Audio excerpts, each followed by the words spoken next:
नमस्कार, आप देख रहे हैं प्राइम भारत न्यूज और आज है वैलेंटाइन डे। एक तरफ वैलेंटाइन डे है, दूसरी तरफ वो भारत माँ के वीर सपूत जिन्होंने सेना में अर्धसैनिक बलों में रहते हुए अपने देश की रक्षा के लिए अपने प्राण त्याग दिए, उनको भी आज याद करने का दिन है।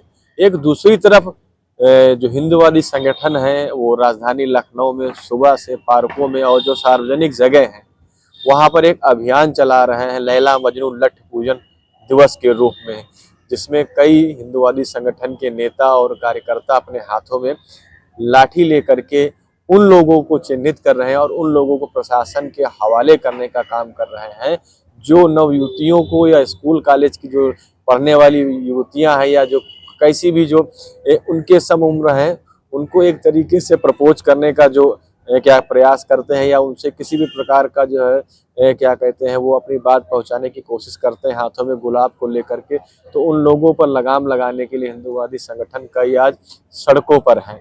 इन सब पे बातचीत करने के लिए हमारे साथ में वरिष्ठ पत्रकार पवन श्रीवास्तव जी हैं। हम उनसे जानकारी करेंगे कि आखिर उनकी राय में, उनके शब्दों में इस पूरे मामले को वो किस नज़रिए से देखते हैं। सर, आपका स्वागत है प्राइम भारत न्यूज़ पे। क्या कुछ इस मामले पे आपकी राय, क्या कहना चाहते हैं? ये जो वैलेंटाइन डे मनाया जा रहा है, ये अंग्रेजों के बनाए हुए उनके जो विचार थे या जो उनका खुलापन था या उनका नंगापन था, उसका एक रूप है। भारतीय संस्कृति में किसी तरीके का कोई वैलेंटाइन डे नहीं मनाया जाता है। आज ही के दिन हमारे देश के नौजवानों ने, सेना के नौजवानों ने अपने देश के लिए अपने प्राण की आहुति दे दी थी। हम उनको नमन करने आए हैं। हम इस समय वर्तमान समय में जो पाश्चात्य या दूसरे देशों की संस्कृति हमारे देश पर हावी होती जा रही है, उसका बड़ा गलत संदेश जाता है।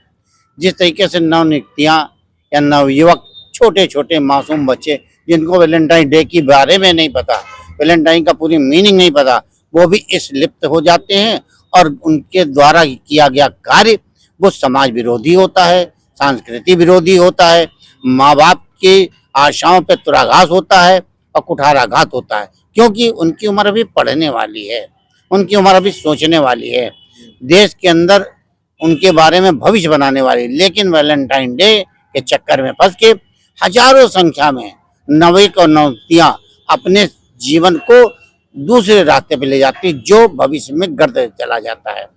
हमारा अपना सोचना है कि भारत सरकार द्वारा वैलेंटाइन डे के बजाय देश सेवा तरीके से कोई एक वैलेंटाइन डे बने कि देश पे जो निछावर हो रहे हैं, जो हमारे नौजवान, हमारे सैनिक प्राण निछावर कर रहे हैं, उनकी याद में हम मनावें, उनकी याद में करें।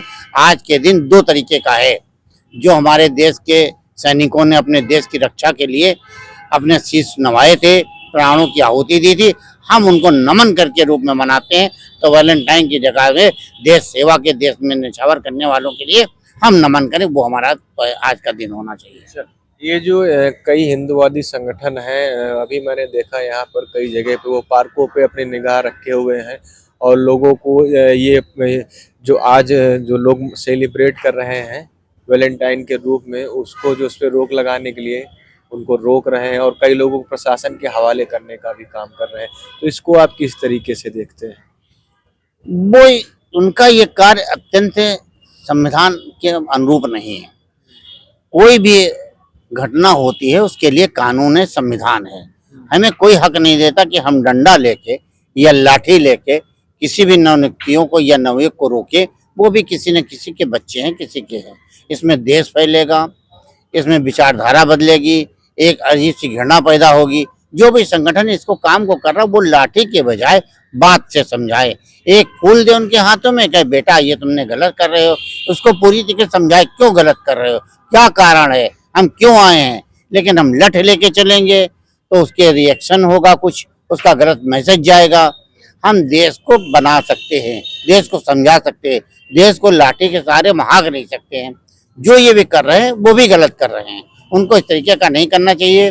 जो भी नवनियुक्तियों को आते हैं इस तरीके के कपल्स के रूप में आते हैं, जोड़े के रूप में आते हैं, पार्कों में आते हैं, होटलों में जाते हैं, आप उनको समझाइए कि आप ये गलत कर रहे हो, हमारे समाज के विरुद्ध है।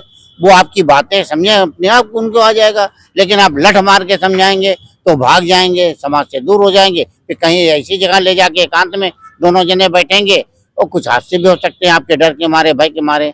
तो इस समाज में एक अजीब तरीके की घटनाएं व्याप्त होती चली जाएंगी। आने वाला समय आपको भी स्वीकार नहीं करेगा। जी। योगी जी जब से बैठे हैं, सत्ता में आए, तब से एंटी रोमियो स्क्वाड भी चला रहे हैं। तो कुछ लोगों को कहना है कि एंटी रोमियो स्क्वाड का जो है अब और तरीके और अच्छे बेहतर तरीके से उसको लागू करके इन चीजों पर जो है पुलिसिया रोक लगाई जाए। एंटी रोमियो जो बनाया गया था मुख्यमंत्री उत्तर प्रदेश के योगी नाथ जी द्वारा, उसमें लगाया गया था जो हम धर्मांतरण करते हैं, झूठ बोल के किसी से संबंध बनाते हैं, हम वो बहका लेते हैं, हम नाबालिग छोटी छोटी बच्चियों को कुछ लालच दे के बहकाते हैं, उस पर रोक लगे। वो होना चाहिए। संविधान के अंदर किसी भी स्त्री को जो नारी शक्ति के रूप में पूजी जाती है, उसको किसी भी इस्तेमाल करने का कोई हक नहीं है। वो जबकि बालिग हो जाए, अपनी सहमति से हो जाए, आप उसके साथ कुछ भी करें, चाहे शादी करें, ब्याह करें। लेकिन योगी जी ने जब चलाया तो इस तरीके से जो पार्कों में, सार्वजनिक स्थानों पे राह चलते लोग अभद्र व्यवहार करते थे, अभद्र तरीके की अश्लीलता हरकत करते थे, उन पे रोक लगी है और ये बहुत बढ़िया कदम था। आने वाले समय में अगर इसी तरीके की पुलिस द्वारा समझा के बुझा के कर किया जाए तो हो सकता है कि उत्तर प्रदेश में समाज में व्याप्त इस तरीके की कुरीतियों से छुटकारा पाया जा सके। जी। तो अभी आपने देखा पवन श्रीवास्तव जी ने अपनी बात को बहुत बेहतर ढंग से रखा और उनका कहना ये है इस मामले पर कि आप इन चीज़ों पर क्या कहते हैं, एक संवैधानिक तरीके से, एक प्रशासनिक तरीके से और दायरे